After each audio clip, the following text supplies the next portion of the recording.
அன்பு உள்ளங்களுக்கும் நமஸ்காரங்களோடு நம்ம வகுப்புல என்னைக்குமே மூலிகைகளுக்கெல்லாம் அரசரான நமது அருகம்பிள்ளை வணங்கிதான் நம்ம ஆரம்பிப்போம். அருகம்பிள்ளை போற்றி, அகஸ்தியர் மாமுனிவரை போற்றி, மற்றும் சித்தர்கள் பெருமானை போற்றி, நம் தாய் மண்ணை போற்றி, அந்த மண்ணை தந்தை நமது விடு மூலிகைகளெல்லாம் போற்றி என்று வணங்கி இந்த ஒரு அற்புதமான தொகுப்பை நம்ம ஆரம்பிக்க போறோம். அதாவது மன அழுத்தம், மன அழுத்தத்தை பத்தி, டென்ஷன், டிப்ரெஷன் எல்லாமே ஒண்ணுதான். மன அழுத்தங்கிறது எல்லாமே ஒண்ணுதான். இப்ப அதுக்கு முன்னாடி இதுக்கு தேவையான மூலிகைகளை நம்ம எக்ஸ்பிளைன் பண்ணுவோம். அப்ப என்னென்ன மூலிகைங்கிறத நம்ம பார்ப்போம். இங்க பாருங்களேன், எல்லாத்துக்கும் தெரிஞ்சதுதான் இந்த வல்லாரை. ரொம்ப அற்புதமான மூலிகை இந்த மூலிகை வல்லாரை. இதை பத்தியும் நம்ம இப்ப எடுத்துக்குவோம். அடுத்து பாத்தீங்கன்னா இது அதிமதுரம், இது அதிமதுரம் சொல்லக்கூடியது. அப்புறம் பாத்தீங்கன்னா இது வசம்பு, எல்லாத்துக்கும் தெரிஞ்ச வசம்பு, இது வசம்பு. அப்புறம் கோரைக்கிழங்கு, இது ஒரு அற்புதமான மூலிகை, கோரைக்கிழங்குன்னு சொல்லக்கூடியது. இது அற்புதமான மூலிகை கோரைக்கிழங்கு. அப்புறம் எல்லாத்தையுமே தெரிஞ்சது திராட்சை. இந்த பாருங்களேன், உலர் திராட்சை, இது உலர் திராட்சை. அப்புறம் பியூர் சந்தன பவுடர், இதுவும் மனநிலையை நமக்கு ஒருநிலைப்படுத்தக்கூடிய சக்தி உள்ளது. பியூர் சந்தன பவுடர். இப்ப இதெல்லாம் பார்த்துட்டோம். இந்த மூலிகைகளுடைய விளக்கங்கள்லாம் எப்படி நம்ம பயன்படுத்துவோங்கிறத நிறைவா பார்ப்போம். அதுக்கு முன்னாடி இந்த மன அழுத்தம் அப்படின்னு சொன்னா அது என்ன சார் அப்படின்னு கேட்கும்போது பல விதங்கள்ல நம்ம சொல்றோம் மன அழுத்தம் அப்படிங்கிறத. அதாவது காலையில குடிநீர் குழாயில வரலனா அதுக்கு ஒரு டென்ஷன். திரும்ப கேஸ் பத்தும் போது அங்க கேஸ் தீர்ந்து போச்சுன்னா அங்க ஒரு டென்ஷன். அப்புறம் பாத்தீங்கன்னா பால் கார் லேட்டா வந்தா அதனால ஒரு நமக்குள்ள மன அழுத்தம். அப்புறம் ஸ்கூல் பசங்களை அனுப்பும் போது அதுக்கு சாக்ஸ் ஷூ போடுறதுக்குள்ளார வேன் வந்துட்டா அங்க ஒரு மன அழுத்தம். அப்புறம் வீட்டை பூட்டும் போது அப்ப பாத்தீங்கன்னா யாராவது தேவையில்லாம அவசரமா போன் பண்ணுவாங்க, இல்லைன்னா அப்ப தேவையில்லாம நைன்னு பேச வருவாங்க, அப்போ ஒரு மன அழுத்தம். இப்படிதான். அப்புறம் நம்ம வேலைக்கு போகும்போது பாத்தீங்கன்னா ரயில்வே கேட்டு போட்டிருக்கோம், ஐயோ நம்ம வேலைக்கு டயத்துக்கு போயாகணுமே, அந்த கேட்டுக்கு அங்க ஒரு மன அழுத்தம் ஏற்படும். அப்புறம் ஆபீஸ்க்குள்ள நுழையும் போது டக்குன்னு கரண்ட் கட் ஆயிடும், கரண்ட் கட் ஆயிடும். அப்ப அந்த கரண்ட் கட் ஆயிடுச்சுன்னா அங்க ஒரு கோபம் வரும். அப்புறம் பாத்தீங்கன்னா வீட்டுக்கு வருவோம், கேட்ட திறப்போம், அப்ப அந்த குழந்தை அழுதுட்டே வரும், அப்ப அங்க ஒரு மன அழுத்தம். இப்படி நமக்கு காலையில எழுந்திருச்சு இரவு படுக்கும் போது வரலையும் ஒரு மன அழுத்தம் தான். அதே மாதிரி சீரியல் 9 மணிக்கு பார்ப்போம், அந்த நேரத்துல பத்தி யாராச்சும் ஒரு நண்பர் நின்று பேசிக்கிட்டே இருப்பார், அவர் வெளியில கூட அனுப்ப முடியாது, அப்போ ஒரு மன அழுத்தம் கூட வரும். இதெல்லாம் பொதுவான மன அழுத்தங்கள். இந்த பொதுவான மன அழுத்தங்களை நாம் எப்படி நிவர்த்தி செய்வது என்பதுதான் இந்த வகுப்பில் நாம் பார்க்கக்கூடிய ஒரு அற்புதமான தொகுப்பு. நான் முன்னாடியே சொல்லியிருக்கேன், டிப்ரெஷன், டென்ஷன் அப்படிங்கிறது. இப்ப பாத்தீங்கன்னா இதுக்கு முதல் காரணமே நம்மளுடைய மூளையினுடைய செயல்பாடு தான். அதாவது லெஃப்ட் சைட், ரைட் சைட், 2 மூளைகள் இருக்கு. அதுக்கு நடுப்புற பாத்தீங்கன்னா இரத்த நாளங்கள் ஓடக்கூடிய பகுதி இருக்கு. 2 பகுதியா பிரிச்சிருக்கோம். அந்த நடுப்புற பாத்தீங்கன்னா இரத்த நாளங்கள் ஓடும்.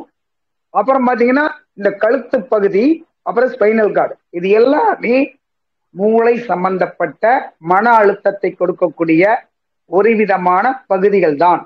அதை நம்ம தெரிஞ்சுக்கணும். மூளையில மட்டும்தான் நமக்கு மன அழுத்தம் வருது, டிப்ரெஷன் வருதுங்கிறது கிடையாது. லெஃப்ட் சைடு வரலாம், ரைட் சைடு வரலாம். அதே மாதிரி நடு பகுதியில வரக்கூடிய அந்த கோடான பகுதி, ஒரு நரம்புகள் சுருளப்பட்டிருக்கும், அந்த பகுதியிலும் வரலாம். அப்புறம் இந்த முதுகு தண்டுவடத்தில் உள்ள இருக்கக்கூடிய ஒரு பகுதிகளையும் வரலாம். இங்கெல்லாம் வந்தால், ஏதாவது ஒரு பாதிப்புகள் வந்தால் கண்டிப்பாக மன அழுத்தம் ஏற்படும், மனநோய்கள் ஏற்படுறதுக்கு வாய்ப்பு உண்டு. இதை விட இன்னும் ஒரு முக்கியமான ஒரு பிரச்சனை உணவுகள். இப்ப ஒரு உணவுகள் நமக்கு ஒரு மன அழுத்தத்தை ஏற்படுத்தும். இப்போ ஒரு உருளைக்கிழங்கு சாப்பிட்றோம், அதை சாப்பிடும் போதே ஐயோ இது வாயு பொருளை அப்படின்னு நினைச்சு சாப்பிடுவோம், அப்ப அங்க ஒரு மன அழுத்தம் ஏற்படும். அந்த மாதிரி உணவுப் பொருள்களினாலும் நமக்கே மன அழுத்தங்கள் ஏற்படும். அதை நம்ம முக்கியமா புரிஞ்சுக்கணும். மன அழுத்தம் ஏற்படும். அப்புறம் சீதோசன நிலையினாலும் மன அழுத்தம் ஏற்படும். நான் சொன்ன இந்த டென்ஷன்லாம் வந்தாலும் கூட இயற்கையினாலும் கூட நமக்கு ஏற்படும். இப்ப பாத்தீங்கன்னா சென்னையில திடீர்னு மழை, வெள்ளம் வந்துச்சு. அப்ப அங்க ஒரு மன அழுத்தம் ஏற்படும் அவங்களுக்கு. ஐயோ, வீடுக்குள்ள தண்ணி வந்துரும், நம்ம எந்த பொருளை தூக்குறது, எந்த பொருளை எடுக்கிறது, அப்படிங்கிற ஒரு மன அழுத்தம். அப்ப இயற்கையினுடைய சீற்றம் தானே, அங்கேயும் ஒரு மன அழுத்தம் தானே. இப்படிதான் ஒவ்வொரு சூழ்நிலையிலும் மன அழுத்தம்ங்கிறது நம்மளை தேடி வருங்கிறது நினைக்க கூடாது. நம்மளை வந்துச்சுன்னா எப்படி அதை நிவர்த்தி பண்ணணும் அப்படிங்கிறது தான் இப்ப இந்த வகுப்புல எடுத்துக்கக்கூடிய ஒரு உன்னதமான ஒரு சூழ்நிலை. அதனால இப்ப பாத்தீங்கன்னா, இப்ப ஒருத்தர் இருக்கிறாங்க, ஒருத்தருடைய வாய்ப்புகள் என்ன பண்ணணும்னு கேட்டீங்கன்னா, சதா வீட்டுல நொச்சிச்சுட்டே இருப்பாங்க. ஒரு தாயா இருக்கட்டும் அல்லது தன்னுடைய மனைவியா இருக்கட்டும், ஒரு சாதாரண விஷயத்துக்கு கூட எனக்கு ஸ்கேன் எடுக்கணும், எனக்கு போய் எக்ஸ்ரே எடுத்து பார்க்கணும், எனக்கு முதுகுல பெயின் இருக்குங்கிறாங்க, ஏதாச்சும் எலும்புல பாதிப்பெற்றிருக்கான்னு நான் பார்க்கணும் அப்படின்னு ஒண்ணுமே இல்லாததுக்கெல்லாம் செலவை வச்சு பார்த்துட்டே இருப்பாங்க. அது ஒரு மன அழுத்தம் தான்.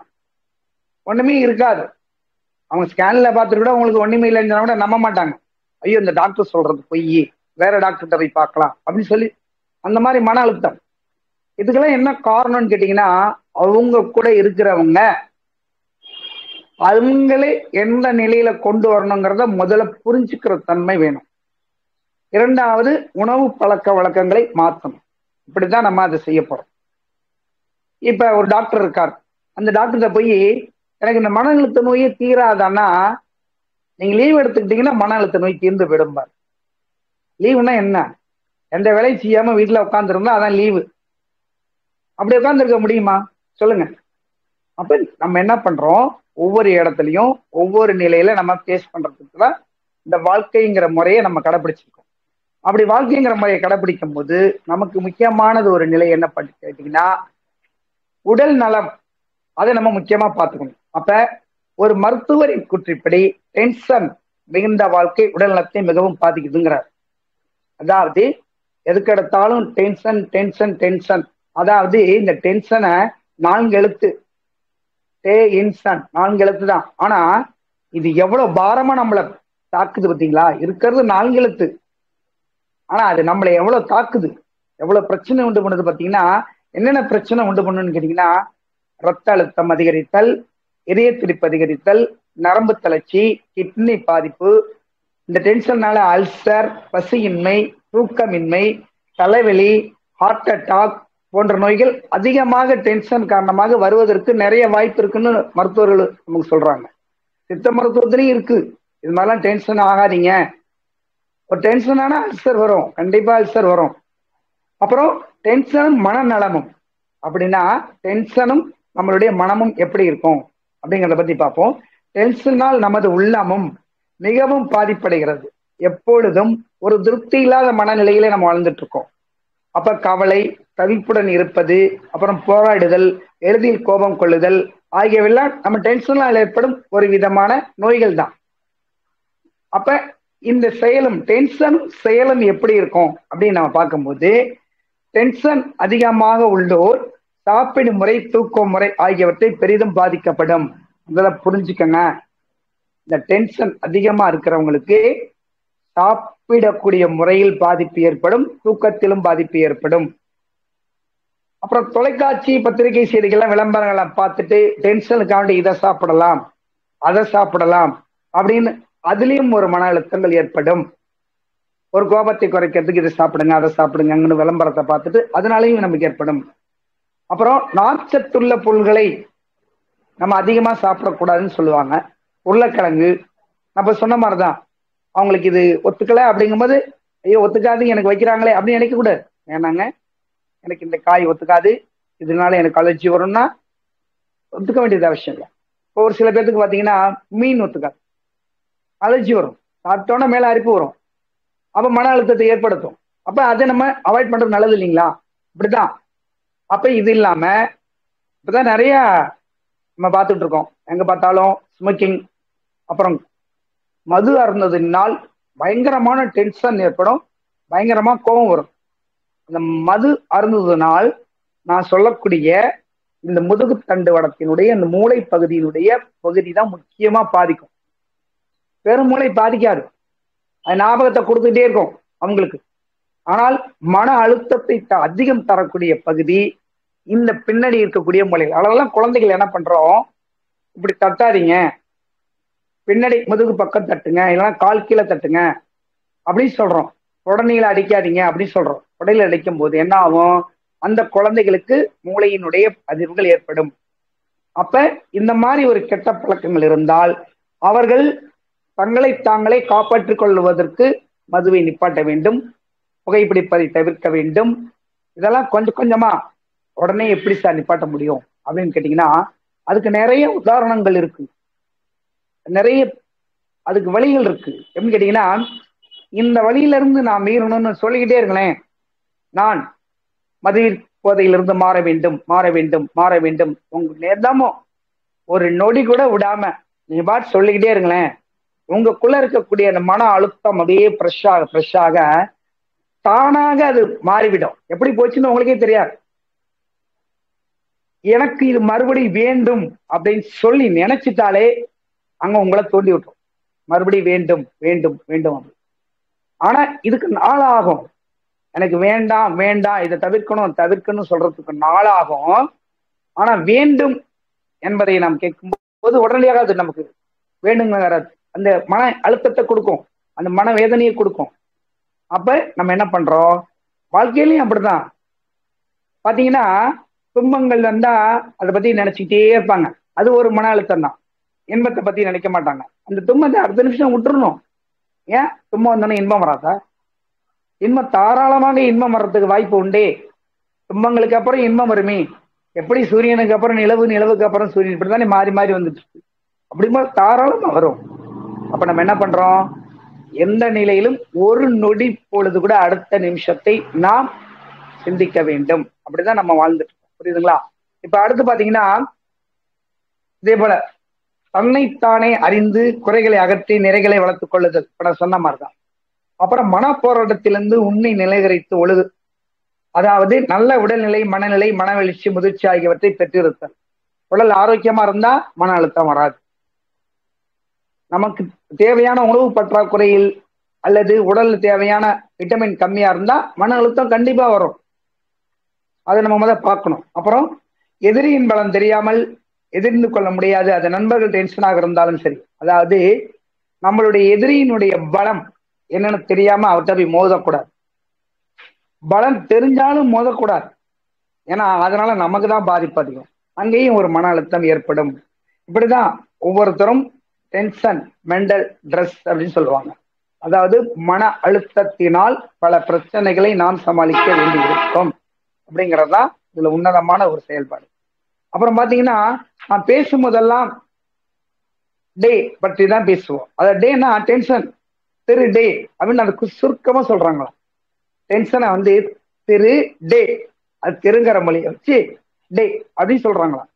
அது எவ்வளவு தூரம் ஒரு நாசுக்கா சொல்றாங்க பாத்தீங்களா. எனக்கு டே அப்படின்னா டென்ஷன் வந்துருச்சுன்னு அர்த்தமா. எனக்கு டே, டேனா டே, அந்த டேனா டென்ஷன் வந்துருச்சு அப்படிங்கிறத. அப்ப அந்த மாதிரி வரக்கூடியத 3 நிலைகளை நம்ம சமநிலைப்படுத்தலாம். ஒண்ணு ஆரோக்கியமான மன அழுத்தம், இன்னொன்னு சமநிலையான மன அழுத்தம், இன்னொரு கடும் துயரான மன அழுத்தம். இப்படிதான் 3 நிலையை நம்ம அதை மாற்றணும். அப்ப ஆரோக்கியமான மனநிலையத்துல முதல் வகையை நம்ம பார்க்கும்போது, நாம் செய்கின்ற காரியங்கள் உதவியாக இருந்து நம் மனநலம் உடல் நலம் இரண்டிற்கும் தம்மை செய்யும் என்றால் அது அங்க இருக்கக்கூடிய ட்ரெஸ் அல்லது ஆரோக்கிய மன அழுத்தம் ஏற்படும். எடுத்துக்காட்டாக, ஒரு தயார் செய்த 6 மாதமாக பாடங்களை 2 நாட்களில் படித்து முடிக்க முடியுமா? முடியாது. நம்ம ஒரு பரீட்சைக்கு எழுத போறோம், அது 1 வருஷம் படிக்கணும். அது எழுதி எழுதி பார்க்கணும். அதுக்கு 3 தேர்வு வைப்பாங்க, இடையில மெட்ரம் டெஸ்ட் வைப்பாங்க. அப்ப அதெல்லாம் நம்ம ஜெயிச்சுட்டு தான் கடைசியில நம்ம அந்த நிறைவான தேர்வுக்கு எழுத போறோம். நம்ம அந்த தேர்வை பத்தி டென்ஷன் ஆகவே கூடாது.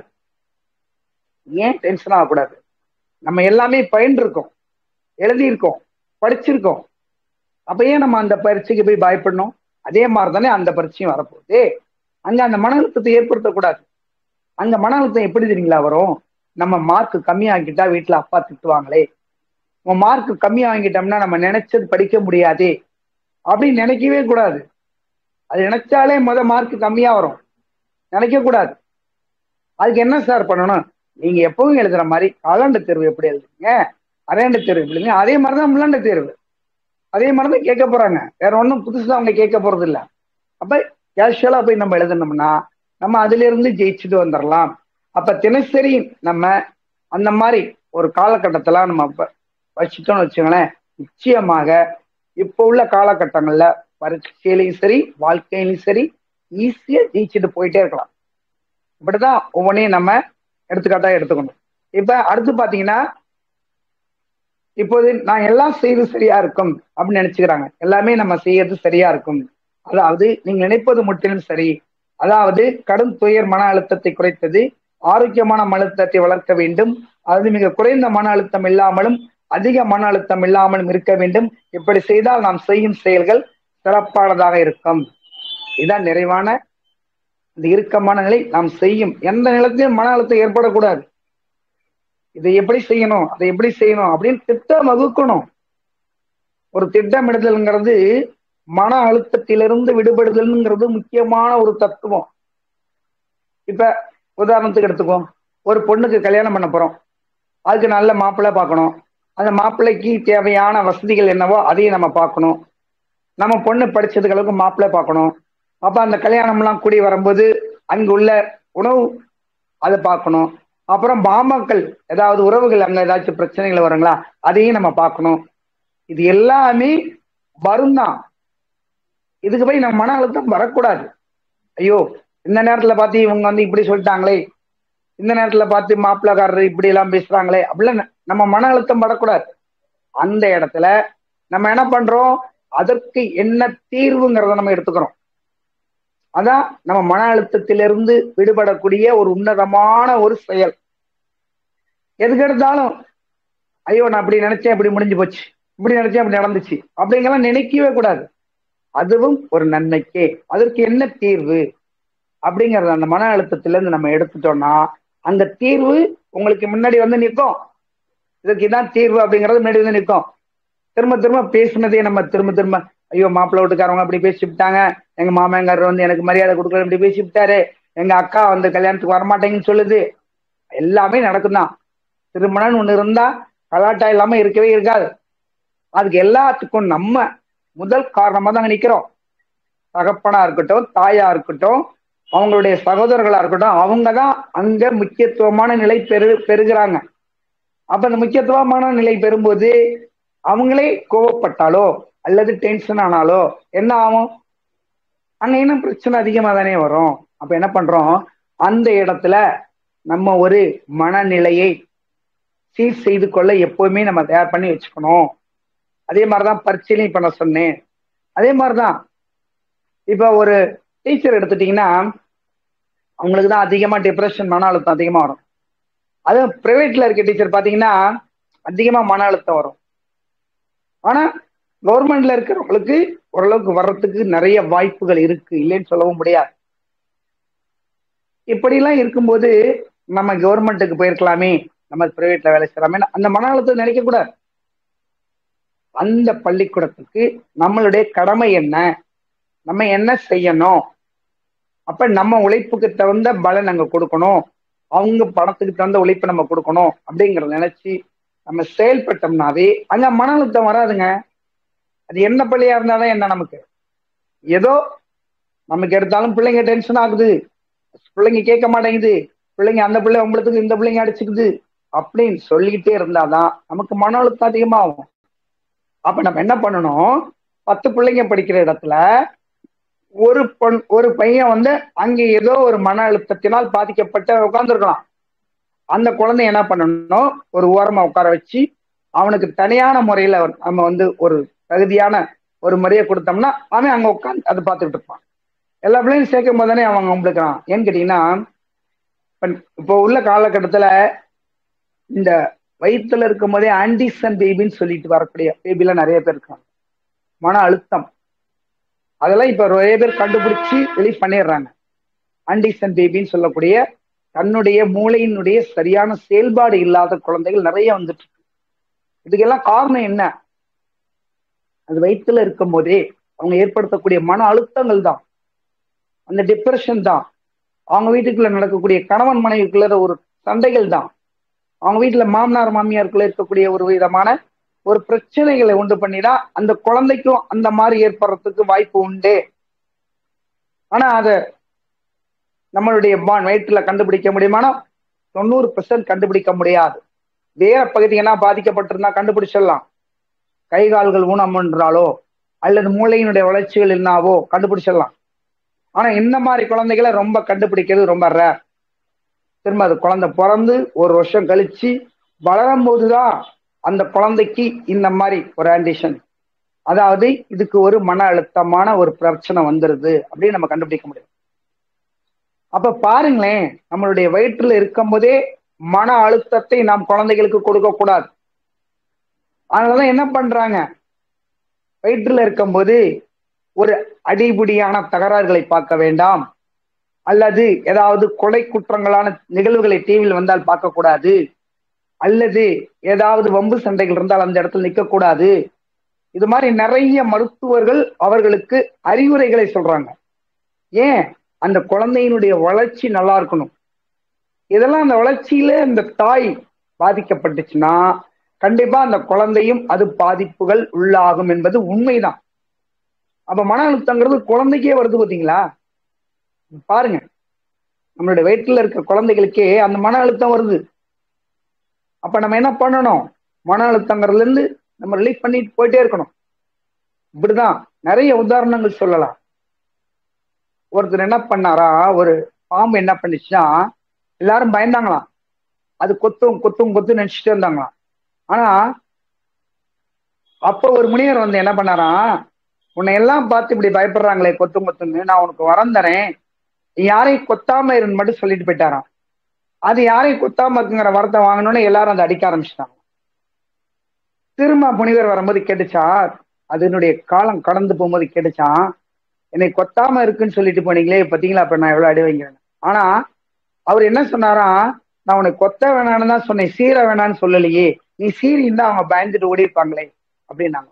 அந்த மாதிரி நம்மளுடைய மன அழுத்தத்தை நாம் எந்த வழியில் அதை பயன்படுத்தமோ அத வழியில தான் நம்ம எடுத்துடணும்.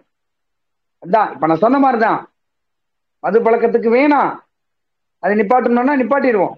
அப்படிதான் புகைப்பிடிப்பு வேணாமா, இப்ப வீட்டுக்குள்ளே வர்றோம், எப்ப பார்த்தாலும் வீட்டுக்குள்ள வந்தோன்னா ஒரு சில சண்டை பிரச்சனைகள் நிறைய பேத்துக்கு வரும். ஏன் இவ்வளவு லேட்டா வந்தீங்க, காப்பி குடிச்சிங்களா, இல்ல உடனே காப்பி கொண்டு வரட்டுமா, இல்ல நான் குடிச்சிட்டு வந்துட்டேன், அப்ப ஏன் நான் போட்டு வச்சிருக்கேன்ல, நீங்க காப்பி குடிக்காம நீ இருப்பீங்க, நானும் குடிக்காம உட்காந்துருக்கேன்ல அப்படின்னு ஒரு சின்ன பிரச்சனை வரும். அப்ப என்ன பண்ணணும், கொண்டுடுவாமா, உனக்காண்டி நானும் காப்பி குடிக்காம வந்தேன், நீங்க நானும் சேர்ந்து குடிக்கலாமா, அப்படி இல்லைன்னா உங்களுடைய தியானத்துல உட்காந்துருங்க, ஒரு 2 நிமிஷம் அப்படியே மௌனமா தியானத்துல உட்காந்தீங்கன்னா அவங்களும் சமாதானப்படுத்திடுவாங்க, நீங்களும் சமாதானப்படுத்துவீங்க. அப்படிதான் கோபங்கள் இல்ல, நான் குடிச்சிட்டு வந்துட்டேன், எனக்காண்டி நீ ஏன் எதிர்பார்த்துட்டு இருந்த, நீ குடிச்சிட வேண்டியதானே அப்படின்னு நம்ம சத்தம் போட்டோம்னா அங்கதான் நம்மளுடைய மன அழுத்தம் அதிகமாக ஏற்படுகிறது. ஒரு சின்ன சின்ன பிரச்சனை தான் மன அழுத்தங்களை ஏற்படுத்துறது. இப்ப ரொம்ப அந்நியமா பழகிட்டு இருக்காங்க, ஏதோ ஒரு சின்ன மன அழுத்தத்தினால அவங்க எனக்கு ஒன்ன பிடிக்கல என்ன பிடிக்கல அப்படின்னு கோர்ட்ல டைவர்ஸ் சொல்லி போயிடுறாங்க. ஆனால் அவங்களை விட்டு பிரிந்தாலும் அவங்களுடைய காலம் உள்ள வரை அவங்க நினைவுகள் மாறாது. அதுதான் பயங்கரமான மன அழுத்தம். நம்ம நினைக்கிறோம் அவங்கள விட்டு வந்தா நம்ம சந்தோஷமா இருக்கலாம், முடியாது. அவங்களுடைய நினைவுகள் நம்மளோட எப்பவுமே இருந்துட்டே இருக்கும். அப்ப ஏன் நமக்கு அந்த வழிக்கு போகணும், ஏன் அந்த மன அழுத்தத்துல போய் அவங்கள நம்ம அந்த மாதிரி ஒரு நிலைக்கு ஏற்படுத்த கொடுக்கணும், வேண்டாம். அதெல்லாம் சிந்திக்கணும். இதெல்லாம் ஒரு மன அழுத்தத்துக்குள்ள பிரச்சனைகள், உறுதியான பிரச்சனைகள், இதெல்லாம் இப்ப வந்துட்டு இருக்கக்கூடிய பிரச்சனைகள். அப்ப வேண்டாமே, நம்ம காலம் பூரா கஷ்டப்பட்டு இருக்கிறதுக்கு நம்மளுடைய பல வழிகள் இருக்கு, அவரோட அதை சேர்ந்து சந்தோஷமா இருந்து வாழ்க்கையை நல்லா கழிச்சுட்டு போலாமே. அப்ப எவ்வளவு இன்பமான வாழ்க்கையில இருப்போம். அப்படிதான் போய் ஆகணும் இப்போ உள்ள காலகட்டத்துல. ஏன்னு கேட்டீங்கன்னா நம்ம முன்னாடி சொன்ன மாதிரிதான் A to Z. இப்ப பஸ்ல கூட போயிட்டே இருக்கோம், நல்லா உட்காந்துட்டு போவோம், காத்து சூப்பரா இருக்கும், நமக்கும் தூக்கம் வரும், பக்கத்துல இருக்கிறவர் தூங்கிட்டு இருப்பார், சாஞ்சி சாஞ்சி மேல விழுந்துட்டே இருப்பார் தூக்கம் வந்துச்சுன்னா. நம்ம அவரை பிடிச்சி என் மேல சாஞ்சிட்டு அவர் எனக்கு மட்டும் தூக்கம் வராதா அப்படி இப்படின்னு கடிச்சோன்னு வச்சுக்கோங்களேன், அவருக்கு கோவம் வந்துடும். ஏன்னா தூக்கத்துல இருக்கார்.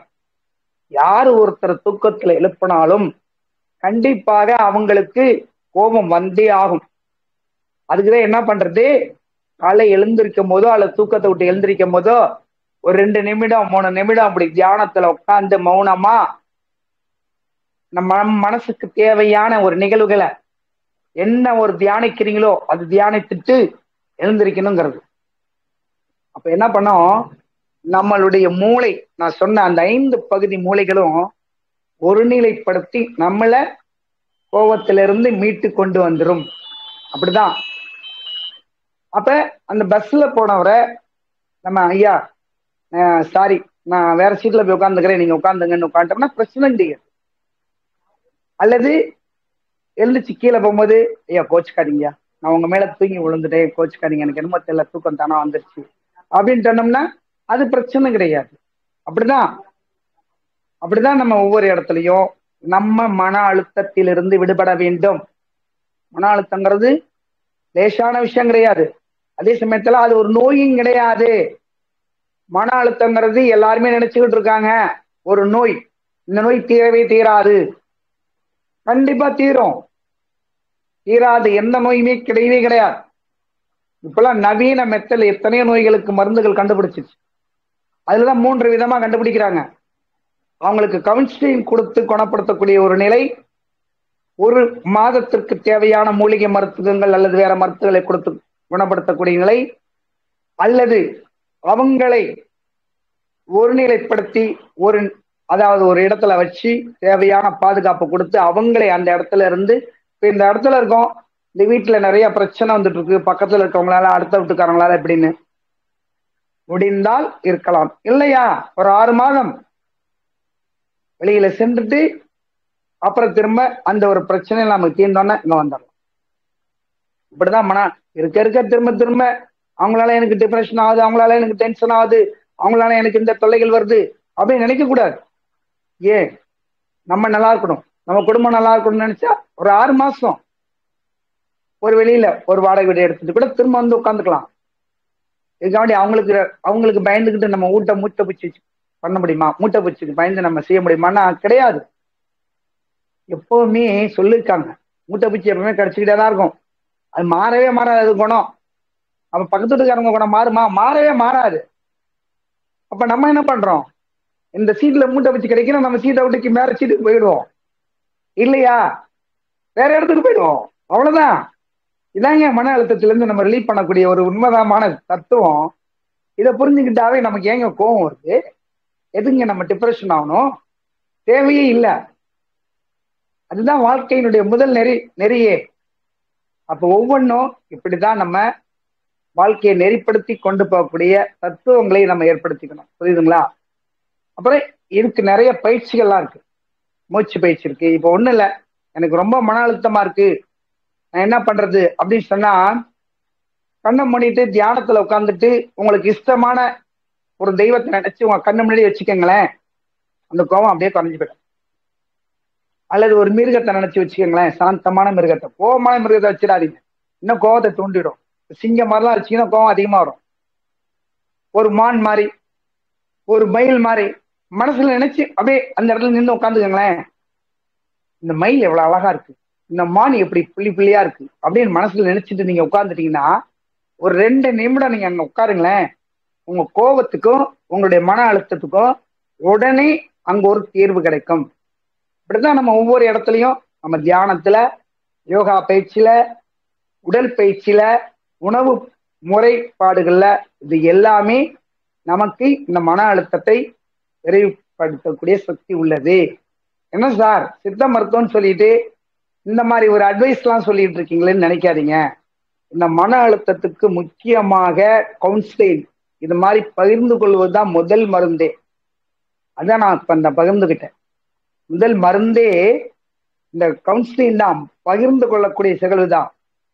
எதுக்கு சார் காலையில பிரம்ம முகூர்த்தத்துல எழுந்திருக்கணும், அப்பதான் நமக்கு நல்லா இருக்கும். ஏன்னா அந்த காற்று, அந்த இனிமையான காற்று, அதாவது சேவல் கூவும் முன் நீ எழுந்திய என்றால் அன்று முழுவதும் உன் வாழ்வு நன்றாக இருக்கும் என்று அர்த்தம். சேவல் எத்தனை மணிக்கு? ஒரு 5:30 மணிக்கு கூவும். அதுக்கு முன்னாடி நம்ம 5 மணிக்கெல்லாம் எழுந்திரிச்சிட்டோம்னு வச்சுக்கோங்களேன், சந்தோஷமா அன்னைக்கு பொழுது நல்லா இருக்கும். எழுந்துச்சு பாருங்க, மன அழுத்தமே வராது. ஆனா இளம் காலை காற்று, நம்மளுடைய தியானம், நம்மளுடைய சுவாசம் எல்லாமே உடலுக்கு ஒரு ஆரோக்கியத்தை கொடுத்து அன்று முழுவதும் வரக்கூடிய கோபங்களை அப்படியே முறைப்படுத்தி கொண்டு வந்துடும். இது உண்மைங்க. அதனாலதான் அந்த காலத்துல அந்த மணி கிடையாதோ, அது கிடையாத வர்றதுக்கு முன்னாடியே சேவல் கூறத வச்சு இது அந்தி சாம நேரம், இது விடியற் காலைன்னு கண்டுபிடிச்சிட்டு அப்பெல்லாம் நம்ம விடிய காலையில எழுந்திரிச்சு போவோம். அப்ப அவங்க விடிய காலை எழுந்திருச்சு அவங்க வயல்கால் போகும்போதோ அல்லது வேலைக்கு போகும்போதோ உடல் ஆரோக்கியம் கிடைக்குது. இது காயலோடு இருக்காங்க, அவங்களுக்கு எந்த நோய் நொடியும் வராது. காரணம், அவங்களுக்கு மன அழுத்தமே கிடையாது. அவங்களுக்கு தேவை உணவு, பழைய சோறு வெங்காயம், அது மன அழுத்தத்தை அப்படி குறைக்குங்க. பழைய சோறு வெங்காயம் சாப்பிடுங்களேன், உங்களுக்கு எந்த டிப்ரெஷனுமே வராது. அவ்வளவு ஆரோக்கியமானது அந்த பழைய சோறு வெங்காயமும். அந்த காலத்துல அப்படிதான் சாப்பிட்டாங்க. இப்பதான் இழந்துருச்சோன்னா பெட் காஃபி, அதை விட்டீங்கன்னா காஃபியோட இன்னொரு பொருள் தேவையானது இல்லாம நம்ம பயன்படுத்திக்கிறோம். அப்புறம் பாத்தீங்கன்னா உடனே ஆர்டர் பண்றோம். அவங்க எத்தனை நாள் பிரிட்ஜில் வச்சிருந்த மாவுன்னு தெரியாது, உடனே இட்லி போட்டோன்னா உடனே வந்துருதுன்னு சொல்லி அதை சாப்பிட்டோம்னா அது ஃபுட் பாய்சன். இதெல்லாம் தேவையில்லாது. நம்ம வீட்டுல சமைக்கிறோம், நல்ல உணவுகளா சமைக்கிறோம், நல்லா சாப்பிட்றோம், அப்படியே எடுத்துங்க. இப்படிதான் எடுத்துட்டு நம்ம வாழ்க்கையை ஓட்டணும். இப்ப அப்படிதான். இப்ப பாத்தீங்கன்னா நான் சொன்ன மாதிரிதான் ஒவ்வொரு டீச்சர் பாத்தீங்கன்னா இப்படிதான். இந்த டீச்சர் தன்னுடைய குழந்தைகளுக்கு எப்படி பாடம் எடுத்தணும் என்னங்கிறதெல்லாம் பத்தி செய்தி தொடர்பு, தன்னுடைய வாழ்க்கை அப்படிங்கிறதெல்லாம் கணிச்சுட்டு தான் அவங்க பிள்ளைங்களை மெயின்டைன் பண்ணி கொண்டு வர்றாங்க. இப்படிதான் நம்ம ஒவ்வொரு வகுப்புலையும் நம்ம இந்த மன அழுத்தத்தினுடைய ஒரு தாக்கத்தை விடு செய்ய வேண்டும்.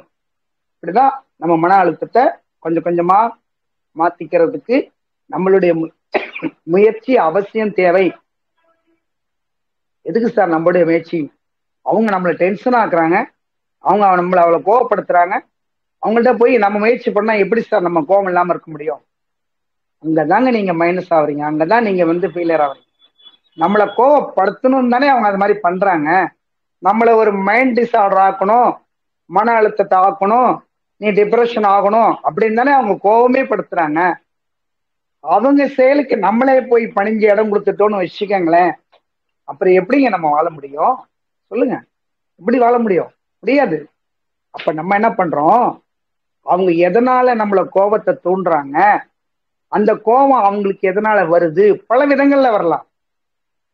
நம்மளுடைய உடல் ஆரோக்கியம் இல்லாம இருக்கனால வரலாம், பல சந்தேக பிரச்சனைகள் வரலாம், கடன் பிரச்சனையால நம்மளை தூண்டலாம், அல்லது நீ இந்த மாதிரி வேலை வெட்டி இல்லாம எத்தனையோ பிரச்சனைகள் நமக்குள்ள இருக்கு, அவங்க தூண்டிகிட்டே இருக்கலாம். இதெல்லாம் என்னங்கிறத நம்ம தெரிஞ்சுட்டு அதற்கு என்ன தீர்வு நம்மளே அவங்கள்ட்ட சொல்லணும்.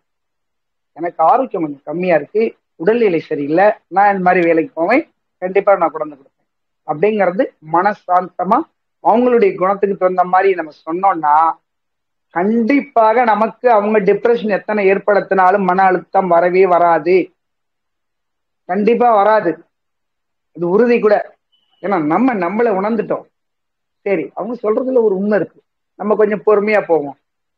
அது கொஞ்சம் பொறுமையை கடத்த கடத்த கடத்த நமக்கு அங்கே நல்ல நிகழ்வுகள் நடக்கும். கோவப்பட்டாதான் அங்க நமக்கு பிரச்சனை வந்து அவங்களுக்கும் நிறைய பிரச்சனைகள் வரும். ஆனால் காலத்தை கடத்தி பொறுமையை கடத்தணும் என்றால் அங்கே மன அழுத்தம் என்ற ஒரு அற்புதமான நோய் கிடையாது. அது ஒரு சென்சிட்டிவ் உணர்வு.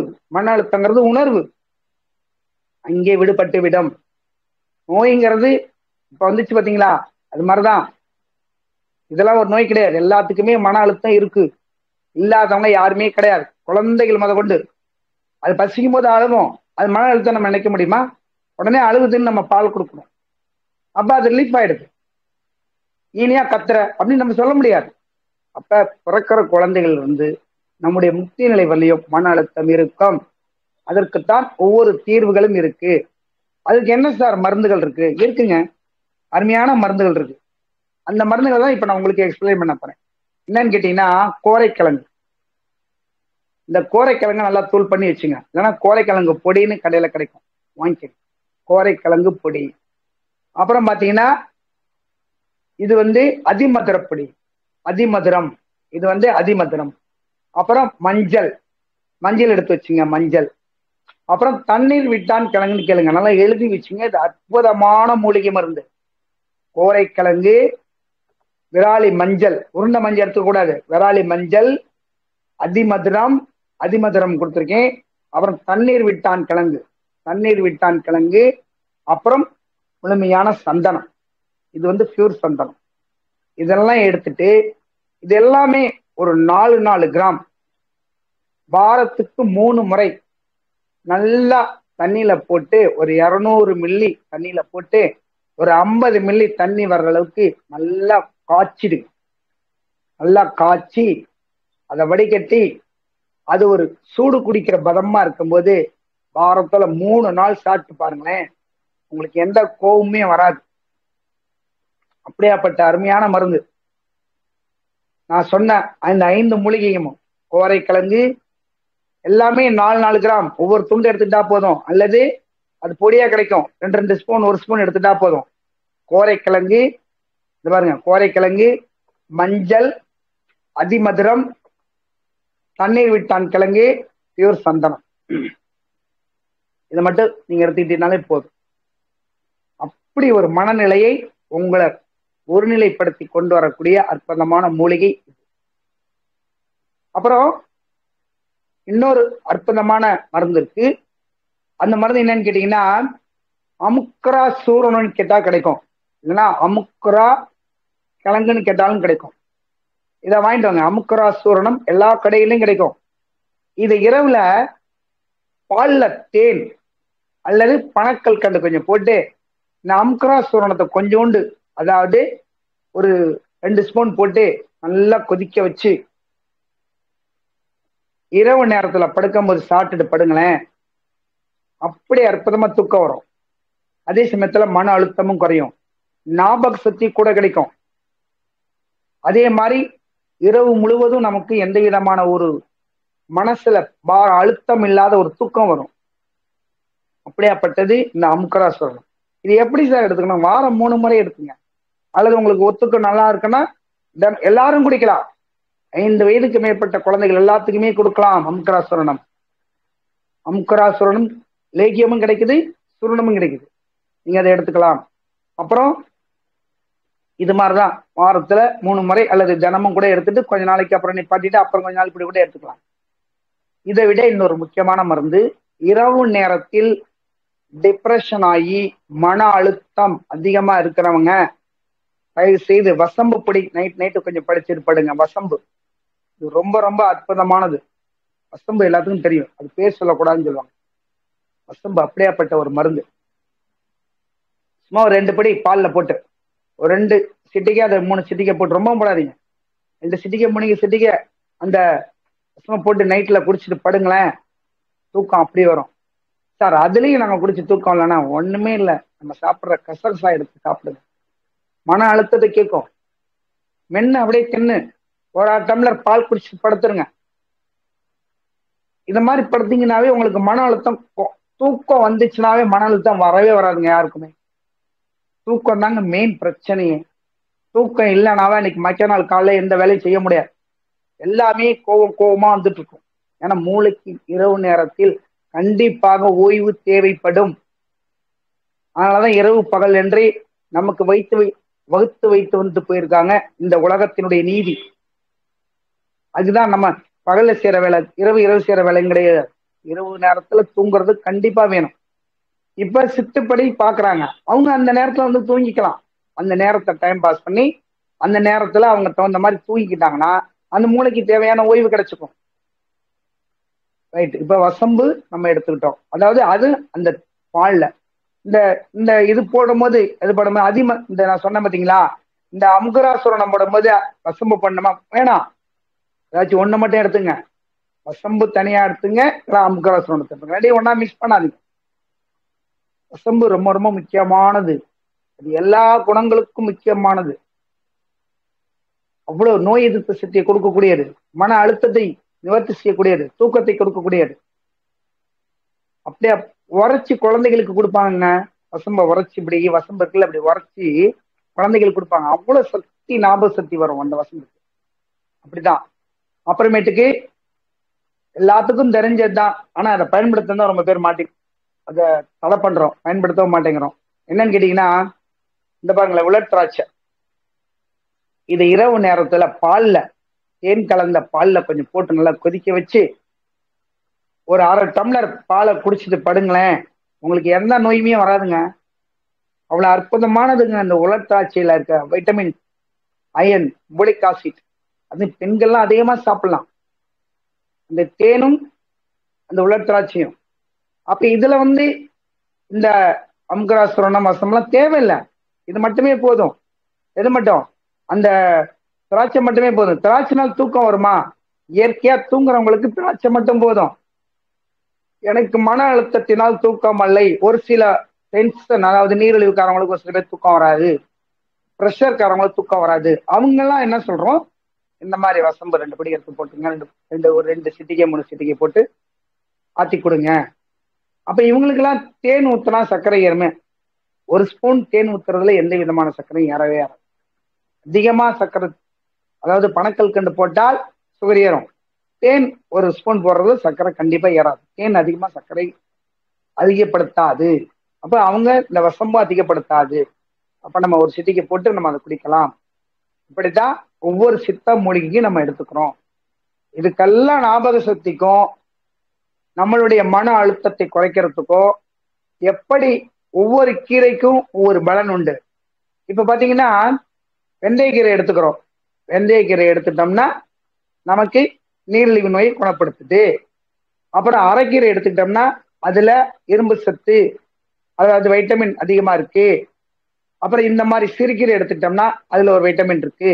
அப்படின்னு ஒவ்வொரு கீரைக்கும், இப்ப முருங்கைக்கீரை பாத்தீங்கன்னா அயன் சத்து அதிகமா இருக்கும். அதுலயும் இந்த மன அழுத்தம் இருக்கிறவங்க முருங்கைக்கீரைய நிறைய பிச்சு போட்டு அதுல கொஞ்சோண்டு நிறைய அது கலக்கக்கூடிய பொருள்கள்லாம், சோம்பு, கசகசா எல்லாத்தையும் போட்டு நல்லா கொதிக்க வச்சு வடிகட்டி, எனக்கு பால் குடிக்க முடியல சார், நான் முருங்கை சூப்பு குடிச்சிட்டு படுக்கட்டுமானா தாராளமா குடிச்சிட்டு படுங்க. உங்களுக்கு அவ்வளவு சக்தி உள்ளது, நல்லா தூக்கமும் வரும். அந்த முருங்கை சூப்புக்கு அவ்வளவு சத்து உண்டு. அப்ப இரவு மட்டும் தான் சாப்பிடணுமா? காலையில சாப்பிடணும். தாராளமா டீ மாதிரி குடிங்க. நைட்டே எல்லாத்தையும் போட்டு வச்சிருங்க. காலையில எழுந்திரிச்சு வடிகட்டி அதை ஒரு 1/2 டம்ளர், காலைல டீக்கு பதிலாக முருங்கை சூப்பு குடிங்க, அருகம்புல் சூப்பு குடிங்க. அவ்வளவு அருமையான ஒரு மூலிகை மருந்து இதெல்லாம். அவன் மன அழுத்தத்தை குறைக்கும், உடலுக்கு ஆரோக்கியத்தை கொடுக்கும், அன்னைக்கு முழுவதுமே நல்லா இருக்குங்க. அயன், இரும்பு சத்து தேவையான, நம்ம மூளைக்கு தேவையான அந்த டென்ஷன் ஏற்படுத்தக்கூடிய செல்களை குறைச்சிரும். செல்லுனாலதான் ஒரு விதமான குறிப்பிட்ட செல்கள் அதிகமா அங்க அதுக்கு தேவையான வேலைகளை செய்ய முடியாத நேரத்துல நம்மள கோபத்தை தூண்டி விடுது. அப்ப நம்ம என்ன பண்றோம், அது தேவையான உணவுகளை கொடுத்துட்டோம்னா அது தானா என்ன பண்ணிடுது, மன அழுத்தத்தை குறைச்சிருது. இப்படிதான். அப்ப அப்படி இருக்கும்போது அதுக்கு ஒரு முக்கியமான ஒரு கீரை இப்ப எல்லாத்துக்குமே வந்திருக்கு. இதுதான் வல்லாரை கீரை.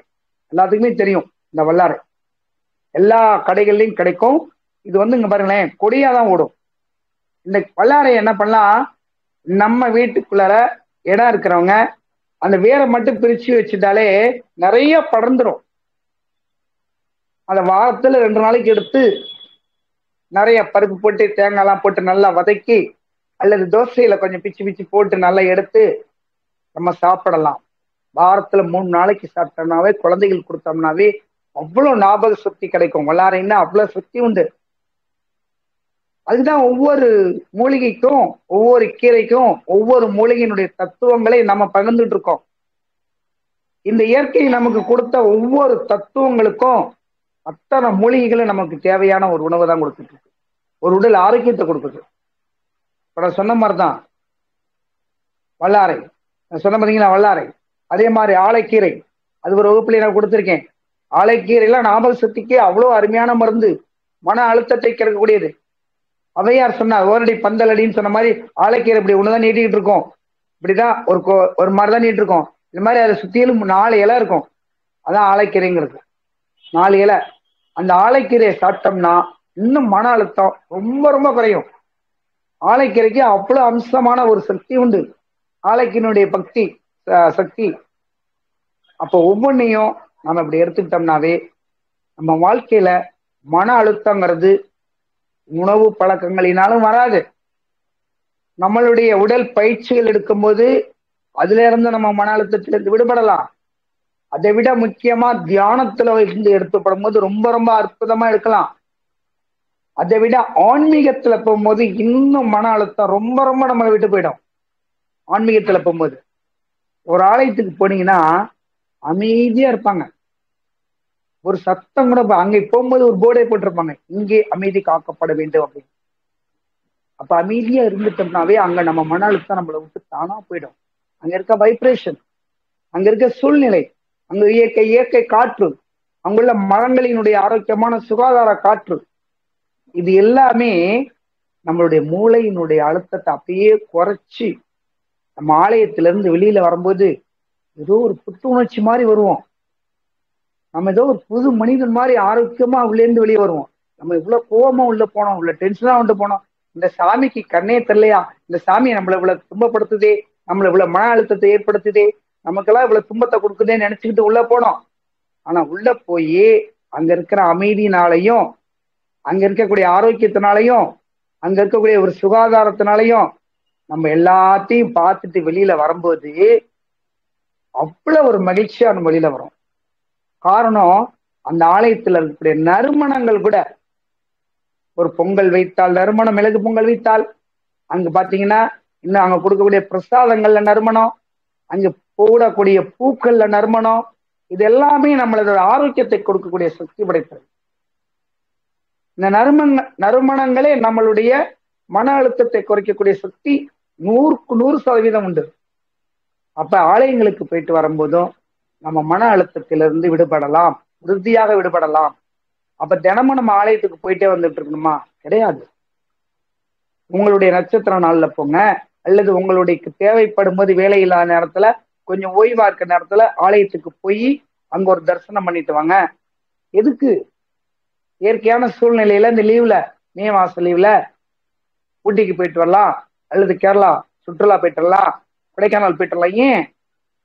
நம்ம இருக்காத ஏரியாவா, நம்ம இருக்காத சூழ்நிலையா? அப்படி கிடையாது. அந்த இடத்துக்கு போகும்போது அங்க உள்ள ஒரு சூழ்நிலை, அங்க உள்ள மலர்கள், அங்குள்ள இயற்கையினுடைய காற்று, அங்கே வரக்கூடிய ஒரு தூய்மையான ஒரு அமைப்பு, இதெல்லாம் நம்மள மனதை தெளியப்படுத்தி மன அழுத்தத்திலிருந்து விடுவி பண்ணி அந்த ஒரு 10 மாசம் 15 மாசம் 12 மாசம் படாத கஷ்டப்பட்டு ஒரு 15 நாளைக்குள்ள நம்ம மன அழுத்தத்தை எல்லாம் விட்டுட்டு நம்ம வர்றோம். இப்படிதான். ஐயோ போனா நமக்கு 2000 4000 செலவாயிடும், அதை பத்தியே நீங்க நினைக்க கூடாது. நீங்க போகும்போது என்ன கொண்டு போறோம்? ஒண்ணு கூட கிடையாது. நம்ம இருக்கிற வழி ஆரோக்கியம், இருக்கிற வழி சந்தோஷம், இருக்கிற வழி மகிழ்ச்சி, இருக்கிற வழி ஆனந்தம். அதுதான் நம்ம தேடி போகக்கூடிய முதல் மருந்து. அந்த மருந்தை தேடி கொண்டு போயிட்டீங்கன்னு வச்சுங்களேன், மன அழுத்தமே வராது. கண்டிப்பா மன அழுத்தத்தை நம்ம எதிர்பார்க்க வேண்டிய அவசியமே கிடையாது. ஆசைகள் வேண்டும், ஆனால் பேர் ஆசைகள் வேண்டாது, இருக்கக்கூடாது. ஆசைகள் வேண்டும் தான். இப்ப நான் அந்த தொகுப்புல பேசணும், உங்களுக்கு நிறைய விஷயங்களை பகிர்ந்துக்கணுங்கிற ஒரு ஆசை, அது வேணும் தான். எதுக்குன்னு நான் ஒரு 12 மணி வரையிலையும் பேசிக்கிட்டு இருக்கேன்னு சொல்ல முடியுமா? அது மாதிரி இருந்தா அது மாதிரிதான் ஒரு குறிப்பிட்ட ஆசைகள் இருக்க வேண்டும். எனக்கு 1 மணி நேரம் டைம் கொடுத்துருக்காங்க, அந்த 1 மணி நேரம் எனக்கு ஆசை போதும், அது வரையிலும் நான் பேசுறேன், அவ்வளவுதான். அதுக்கு மேலே நான் பேசணும்னு ஆசைப்படவும் கூடாது. அதுதான் எனக்கும் ஒரு அமைதி. அப்படிதான் நம்ம ஒவ்வொரு இடத்துலையும் எல்லா மனநிலையும் ஆசைகளினாலும் அதிகமாக நமக்கு வரும். அப்ப ஆசை என்ன பண்ணணும்? தேவையானதை நாம் எந்தெந்த இடத்துக்கு அப்படிங்கிறத வழிவகுத்து திட்டமிடுதல் வேண்டும். அதுதான் முதல். எல்லா நிலையிலையும் நம்மளுடைய மன அழுத்தம் வராம இருக்கணும்னா திட்டமிடுதல் வேண்டும். அதே மாதிரி குழந்தைகளுக்குடைய பயிற்சிகள் வேண்டும். குழந்தைகளை இப்பயே நம்ம சொல்லி வளர்க்கணும். உனக்கு இந்த மாதிரி ஒரு சூழ்நிலை, இந்த மாதிரி நீ படிக்கணும், இந்த மாதிரி நீ வளரணும் அப்படின்னு சொல்லி வளர்க்கணும். அப்ப அதுங்க புரிஞ்சுக்கிச்சுன்னா அதுங்களுடைய வாழ்க்கையில மன அழுத்தம் வராது. அதனுடைய நண்பர்கள் மூலியமா அதுகளுக்கு ஏற்படக்கூடிய டென்ஷன் இருந்தா அதை நம்ம தவிர்க்கணும். இப்படிதான் ஒவ்வொன்றையும் நம்ம தடுத்து போயிட்டே இருந்தோம்னா உறுதியாக நம் வாழ்வில் மன அழுத்தம் என்ற ஒரு அந்த அதிர்வு அலைகள் நம்மளை விட்டு எங்கேயோ ஓடி போயிடும். எங்க ஓடுதுன்னே தெரியாது. ஒவ்வொரு சூழ்நிலையிலும் நம்ம, நான் இப்ப எப்படி சொன்னேன், ஆலயத்துக்கு போயிட்டு வெளியில வரும்போது புதிதாய் பிறந்து வந்தோம், காலை எழுந்திருக்கும் போது இன்று நாம் புதிதாய் பிறக்கிறோம் அப்படின்னு எழுந்திச்சிட்டு இருந்தோம். தினமும் எழுந்திருக்கணும். எழுந்திருக்கும் போதெல்லாம் இன்னைக்கு நான் புதுசா பிறந்திருக்கேன், இன்னைக்கு என்ன நான் செய்யணும், இன்னைக்கு நல்லது நடக்கணும், எல்லா காரியங்களும் எனக்கு கோபம் வரக்கூடாது, எல்லாமே நல்லதே நடக்கும், அப்படி புதுசா கொண்டு போங்க. வாழ்க்கையில எல்லாமே உங்களுக்கு நல்லதே நடக்குங்க. எழுந்திருக்கும் போது ஐயோ இன்னைக்கு கடன்காரன் வருவாங்க, இன்னைக்கு வண்டியில கிண்டியில அடிபட்டுருவோமோ என்னமோ தெரியலையே, அப்புறம் எழுந்திருக்கும் போது இன்னைக்கு என் மனைவி திட்டுவாங்களா போவாங்களா, எங்க அம்மா அப்பா திட்டுவாங்க, அப்படிலாம் நினைக்கவே நினைக்க கூடாது. எதுக்கு நினைக்கணும்? நமக்குள்ள இருக்கக்கூடிய வாழ்க்கை நமக்கு தான், இப்படிதான் வாழணும். இப்ப நம்ம என்ன பண்றோம், இந்த இயற்கையான மூலிகைகளை கொஞ்சம் பயன்படுத்திக்கிறோம், உணவு கட்டுப்பாடை முறைப்படுத்திக்கிறோம், தியானத்துக்கு கொண்டு வர்றோம், நடைப்பயிற்சி கொண்டு வர்றோம், அப்புறம் உணவு முறைகளை நம்ம சீர்படுத்துறோம். இதெல்லா முறைகளையும் கடைபிடித்து இந்த மன அழுத்தத்திலிருந்து உறுதியாக நீங்கள் விடுபடலாம். விடுபட்டுட்டோம் நினைச்சிருங்க, அப்பதான் நமக்கு மகிழ்ச்சி. விடுபடலாங்கிறத கூட நினைச்ச கூடாது. நான் மன அழுத்தத்துல இருந்து விட்டுட்டேன், எனக்கு டிப்ரெஷன் இல்லை, நான் ஒரு மைண்ட் டிசார்டர் கிடையாது, நான் ஒரு ரிலாக்ஸான மனுஷன், ஒரு மனிதர், எனக்கு எப்பவும் ஆனந்தம் கூட்டிகிட்டே இருக்கு, எனக்கு கோபம் வராது, நான் எப்பவும் சிரிச்சுட்டே இருப்பேனே, ஏன் நான் அழுவணும், எதுக்கு அழுவணும், எனக்கு தேவையில்லையே அப்படின்னு அப்படியே ரிலாக்ஸ் பண்ணிக்கோங்க. உங்களை அறியாமல் உங்களுடைய வாழ்க்கை பயணம் அப்படியே உருண்டோடிக்கிட்டே இருக்கும். அங்க போய் பாத்தீங்கன்னா எல்லா விஷயங்களுக்கும் உங்களுக்கு நன்மை தான் அங்க கிடைக்குமே தவிர, மன அழுத்தங்கிற ஒரு அதிர்வலை உங்களை விட்டு எங்கேயோ ஓடி போயிடும். அதனால நீங்க எல்லாரும் மன அழுத்தத்திலிருந்து விடுபட வேண்டும். விடுபட்டு விட்டோம் என்று ஒரு உன்னதமான நம்பிக்கையோடு இந்த தொகுப்பை பார்த்து கொண்டிருக்கக்கூடிய அன்பு உள்ளங்கள் அனைவருக்கும் பகிர்ந்து, அனைவரும் இது போல ஒரு நல்ல செய்திகளை எல்லாத்துக்கும் பதிய வச்சு அவங்களுடைய வாழ்க்கையை முன்னேற்றமாறு இந்த வாய்ப்பளித்தமைக்கு நன்றிகளும் வாழ்த்துக்களும் கூறி விடைபெறுகிறேன். நன்றிகள், நன்றிகள், நன்றிகள்.